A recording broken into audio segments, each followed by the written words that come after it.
বন্ধুরা, আজকে তো রান্না পুজো। তো চারদিকে লোক ব্যস্ত আছে, সব চারদিকে রান্না পুজো।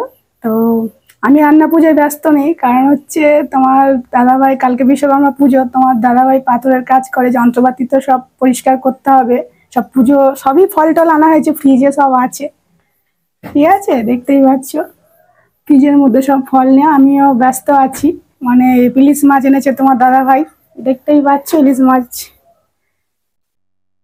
অনেকগুলোই এনেছে। তো ইলিশ মাছ ভাজা হবে, আর মেয়েও যেতে চাইছে না, ওই জন্য যাইনি, এবছর যাবো না। তা পুজোটাও তোমাদের দেখাবো কালকে কি হবে। তোমার দাদাভাই ইলিশ মাছ এনেছে, তো রান্না পুজো আজ বাড়িতেই হবে। আমাদের নেই, তবুও রান্না পান্তাটা করে রাখি, ইলিশ মাছও করে রাখি, ভাজা টাজা। তা অনেক কিছুই হবে, মোটামুটি আজ আর দেখাতে পারবো না। ঠিক আছে, এই পর্যন্তই। এখন আমি ব্যস্ত আছি, কালকে পুজোটা দেখাবো তোমাদের।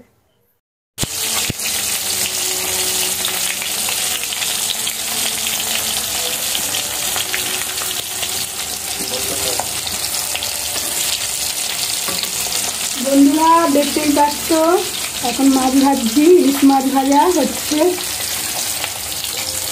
ভাত হয়ে গেছে, এখন ইলিশ মাছ ভাজা হচ্ছে। বেশি কিছু করিনি, ডাল চচ্চড়ি, আলু ভাতে আর মাছ ভাজা, আর বেশি কিছু করিনি। কেন মানে বেশি কিছু তো খায় না, এই হবে আজকে। বেশি কিছু মানে ইলিশ মাছ ভাজা হলে আর কিছু চাই না। অনেকটাই এনেছে, 3টে ইলিশ, অনেকটাই ইলিশ মাছ।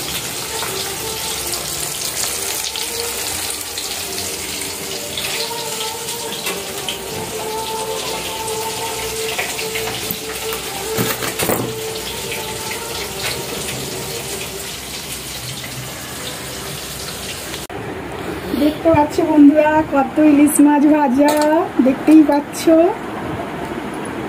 ইলিশ মাছ ভাজা দিয়ে কালকে পান্তা খাওয়া হবে, আর আজকে গরম ভাতের সাথেও খাওয়া হবে। আমার মেয়ে তো খুব খুশি, কারণ হচ্ছে বাবা কাঁদছে কেন যায় না, যাই হোক মেয়ে খুব খুশি, কারণ হচ্ছে ওই ইলিশ মাছ পান্তা খেতে খুব ভালোবাসে।